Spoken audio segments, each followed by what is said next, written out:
Halo teman-teman semua, di video kali ini saya akan kembali menceritakan tentang apa itu SEO sebenarnya dan apakah masih worth it di tahun 2025 atau 2026 ini. Maka teman-teman tonton aja video ini. Bagi teman-teman yang belum tahu pasti tentang penjelasan detail tentang SEO, maka teman-teman tonton aja video ini sampai selesai.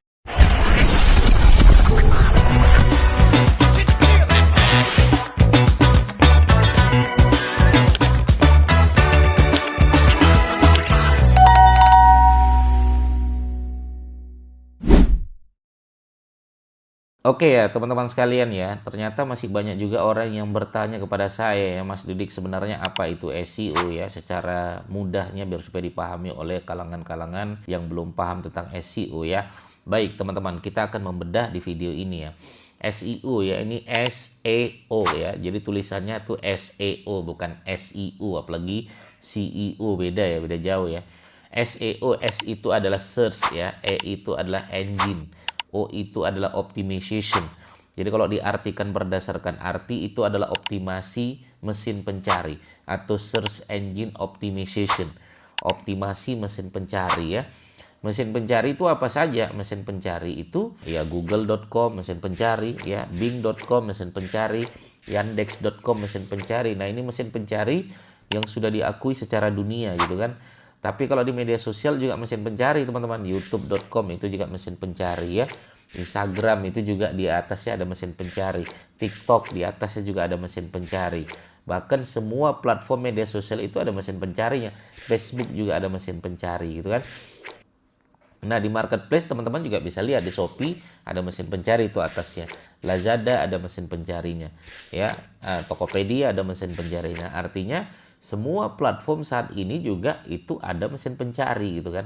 Nah, SEO, Search Engine Optimization, dan optimization itu tidak sekedar ngomongin Google. Nah, ini yang kadang salah kaprah ya. Jadi kalau orang mengira ya SEO itu kan berarti ya tentang Google, Mas Dini. Enggak, teman-teman sekalian. Semua mesin pencari yang bisa dioptimasi itu adalah SEO. Makanya kita di dalam pembelajaran saya ya privat itu ada SEO TikTok, kita ada SEO Instagram, ada SEO YouTube gitu kan. Nah, sehingga ketika orang mencari muncullah nama kita. Nah, pengertian detailnya itu gimana, Mas Didi? Pengertian detail itu SEO itu pada dasarnya adalah bagaimana nanti nama kita, brand kita, produk kita, website kita ya muncul di posisi terbaik di halaman pertama mesin pencari. Nah, itu sebenarnya pengertian dari SEO gitu kan. Jadi ketika orang nyari di YouTube ketemu nama kita, apalagi kalau nanti orang sampai mengetik nama brand kita, otomatis semua nama kita, semua brand kita, semua video kita tuh muncul di mesin-mesin pencari, teman-teman. Ya, makanya pentingnya kita membangun sebuah personal brand, sebuah produk brand. Kenapa? Karena sampai mereka mengetik nama brand kita, itu langsung nama kita yang muncul. Ya, itu goals paling tinggi teman-teman sekalian. Oke ya. Maka beberapa pakar SEO dunia seperti Danny Sullivan ya, mereka juga punya pendapat ya tentang SEO. Ya, beliau mengatakan SEO itu ya tidak sekedar Google, itu Danny Sullivan yang mengatakan ya. Ada juga beberapa pakar SEO dunia seperti Neil Patel juga punya cara untuk SEO. Beliau mengatakan bahwasannya ya SEO itu seperti daya racik ya. Jadi nggak semua orang dengan teknik yang sama, dengan cara yang sama, hasilnya sama. Nah, itu menurut Neil Patel gitu kan. Dari sini kita paham teman-teman sekalian. Jadi goalsnya SEO itu apa? Pada dasarnya menang. Tapi goals utamanya itu adalah trafficnya bagus. Jadi maka poin utama adalah indikator website itu bagus adalah lalu lintas trafficnya itu sudah mulai membaik. Lalu lintas trafficnya mulai bagus. Google sudah kenal dengan website kita. Google sudah sering mampir ke website kita. Google memberikan rekomendasi kepada website kita. Dan orang-orang berlama-lama di dalam website kita. Sebenarnya goals dari SEO itu teman-teman. Sehingga kalau trafficnya bagus, ya lalu lintas trafficnya bagus, yang ngeklik, yang berkunjung bagus. Ingat ya, lalu lintas traffic itu yang ngeklik, yang berkunjung, bukan tayangan, bukan impresi.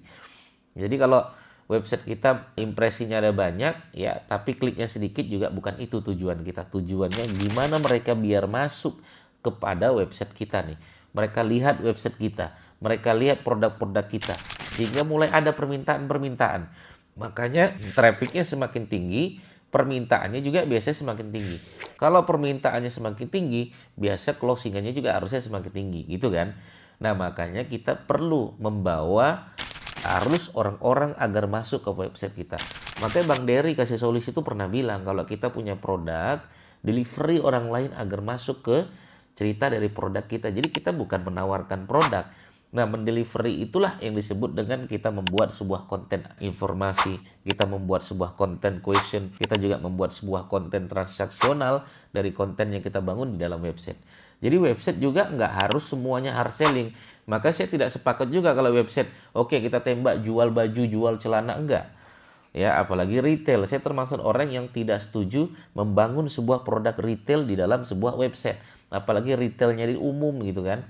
Kenapa? Karena produk retail sudah nggak jelas pertarungannya, sudah nggak sehat pertarungannya, sudah tidak layak website kita untuk bertarung. Contoh jual baju, jual celana, jual sepatu, itu sudah tidak layak main di SEO teman-teman. Maka kita main di SEO itu adalah produk-produk yang kira-kira B2B, yang produknya itu bagus sekalian. Pabrik, distributor, grosir, supplier. Nah, apalagi kalau produk jasa itu sangat cocok kalau kita main. Cuman website itu jangan terlalu transaksional. Kurang cocok kalau semuanya transaksional. Contoh, hari ini bikin konten tentang produsen batik Jogja. Besok bikin konten pabrik batik Jogja. Apakah itu menarik untuk orang datang? Kurang menarik teman-teman sekalian. Tugas kita di dalam sebuah website itu bukan menawarkan. Itu ya, ini prinsip ya teman-teman sekalian. Makanya tugas kita bukan menawarkan, tapi memberi. Gimana caranya orang lain tuh menganggap website kita itu tugasnya adalah memberi. Prinsip mereka melihat website kita ini memberi gitu kan. Contoh memberi itu gimana? Informasi yang kita bangun, cara, tutorial, tips, trik, manfaat adalah atau question, apakah, siapakah, kenapa, bagaimana, itu yang kita bangun teman-teman sekalian, sehingga orang melihat, oh ini websitenya website edukasi, oh ini websitenya fokusnya memberi, padahal di dalam kita walaupun tetap jualan. Sama kalau teman-teman bangun Instagram, bangun channel YouTube, ya isinya jualan semua, emang ada yang mau nonton, emang ada yang mau datang, kan enggak. Makanya isi dalam Instagram, isi di dalam website, isi di dalam YouTube, ya itu juga tugasnya adalah bagaimana tugas kita memberi. Ya, seakan-akan orang tahunya ya ini website kita tugasnya memberi. Sehingga orang datang, orang berlama-lama di website kita. Itu tujuan kita teman-teman sekalian. Itulah SEO. Ya, search engine optimization. Bagaimana nama kita, brand kita, produk kita tuh berada di posisi ya yang baik, tapi memberikan edukasi yang baik, memberikan informasi yang baik, sehingga orang bisa berlama-lama di website kita, traffic kita bagus, permintaan kita bagus, closingan kita bagus. Itu ya tujuan kita. Begitu teman-teman sekalian, semoga bermanfaat ya bagi teman-teman yang kemarin-kemarin bertanya tentang SEO. Itulah makna SEO yang selama ini saya pahami.